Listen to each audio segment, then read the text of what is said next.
বাড়ি থেকে আম নিয়ে আসছি অনেকগুলা। তারপর আমগুলো বের করলাম, করার পরে সাবিত মহা খুশি। সাবা যখন বাইরে যায়, কোচিংয়ে যায়, স্কুলে যায়, মানুষের গাছের আম দেখে বলে কি, তাই না সাবিত? বলে কি যে আহারে কি সুন্দর আম, ইসরে কি মজার আম, খেতে মন চাচ্ছে। সাবিদের আম খাওয়া, সাবার আম খাওয়া, এগুলো হচ্ছে মানে বাড়ি থেকে খায়, এই জন্যে আর লোভ সামলাইতে পারে না। এই জন্য গাছের দেখলেই মনে হয় যে কী সুন্দর আম, যার কারণে বাড়ি থেকে অনেকগুলো আম নিয়ে আসছি। সাবিদ আম খেতে পারে না, টক, তাই সাবিদের জন্য সবেদা নিয়ে আসছি। এখন আমার টক আমগুলোকে আমি কাটবো, কেটে কেটে রোদ্দুরে দিয়ে ঝুরি আম বানাবো। এখন আমগুলো আমি কাটতেছি। তারপরে আমগুলো আগে থেকে ছুলে নিছি, খোসাগুলো ছাড়ায়ে ভালো করে ধুয়ে নিছিলাম। এখন আমি চপার দিয়ে ওগুলোকে আমি ঝুরঝুর করতেছি। তারপরে হচ্ছে ঝুরঝুর করার পরে এগুলো আমি রোদ্দুরে শুকাবো। সাথে অ্যাড করব হচ্ছে পেঁয়াজ, হলুদ, এগুলো দিয়ে রোদ্দুরে দিলে হয়তো একদিনের ভিতরেই শুকায় যাবে।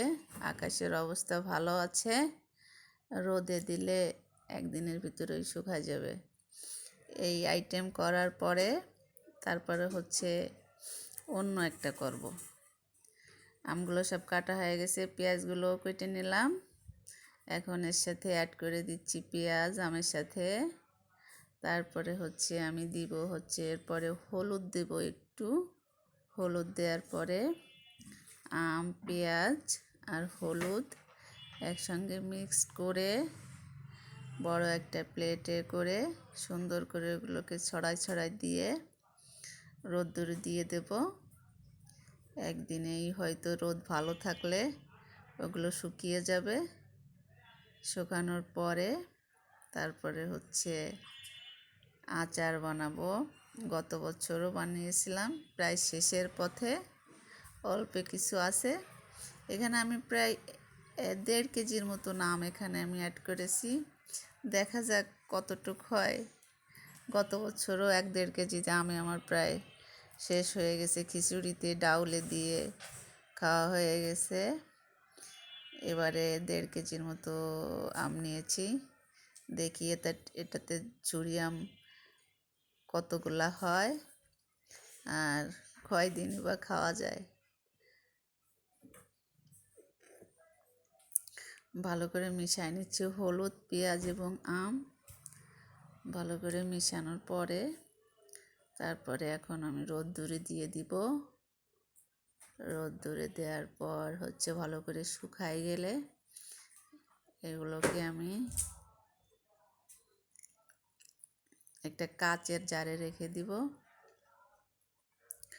আমগুলো রোদ্দুরে দেওয়ানোর পর বিকাল, এখন প্রায় শুকিয়ে গেছে। বিকালের দিকে একটু আবহাওয়া খারাপ ছিল, তাই ভালো করে শুকায় নাই, তাই নাহলে আজকেই আমগুলো সব শুকায় যেত। আবহাওয়া খারাপের জন্য একটু নরম নরম আছে। ইনশাল্লাহ কালকে দিলেই মনে হয় কমপ্লিট হয়ে যাবে। পরের দিন আমগুলো একদম শুকায় গেছে, একদম উপযুক্ত হয়ে গেছে ঝুরি আম সংরক্ষণ করে রাখার জন্যে। আমগুলো আমি ভালো করে চামচ দিয়ে প্লেটের থেকে ছাড়িয়ে নিচ্ছি। শুকানোর পরে প্লেটে একবারে আটকে গেছিলো, শক্ত হয়ে গেছে তো, তাই আটকে গেছিলো। এখন আমি চামচ দিয়ে সুন্দর করে ওগুলোকে ছাড়িয়ে নিচ্ছি। তারপরে হচ্ছে আমি এখন একটা সবগুলো ক্লোজ করে একটা জারে করে রাখবো। আপনারা যারা আমের ঝুরি, আমের আচার, বিভিন্ন রকমের আচার যারা তৈরি করেন, তারা হচ্ছে কাচের বয়মে রাখার চেষ্টা করবেন, তাহলে অনেক দিন ভালো থাকে। প্লাস্টিকের জারগুলোতে রাখলে অনেক দিন বাইরে থাকলে কেমন যেন একটা গন্ধ গন্ধ ভাব চলে আসে।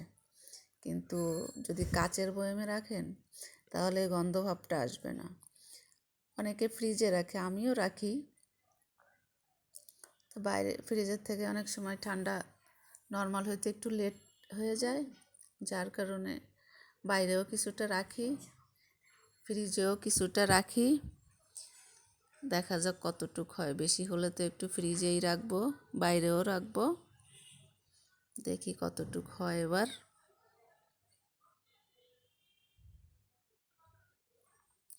সবগুলো আমি সুন্দর করে ক্লোজ করে নিচ্ছি।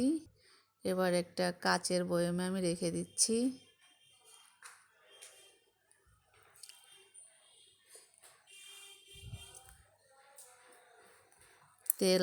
তেল আছে, সরিষার তেল। আমের আচারে আমরা সরিষার তেলই ব্যবহার করে থাকি। ঘরে আছে, কিন্তু আচারে যতটুক প্রয়োজন অতটুক হবে না, কম আছে। বয়ামে করে রেখে দিচ্ছি। 2-1 দিনের ভিতরে আবার একটু বেশি করে তেল এনে তারপরে আমের সঙ্গে অ্যাড করে দিব।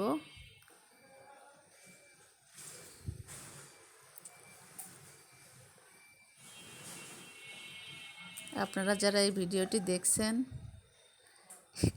একটু লাইক করেন, আর যদি ভিডিওটা ভালো লেগে থাকে তাহলে চ্যানেলটিকে সাবস্ক্রাইব করবেন পরবর্তী ভিডিও দেখার জন্য।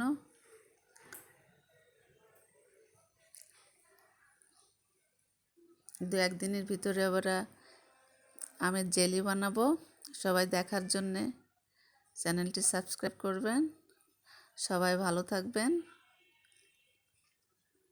খোদা হাফেজ।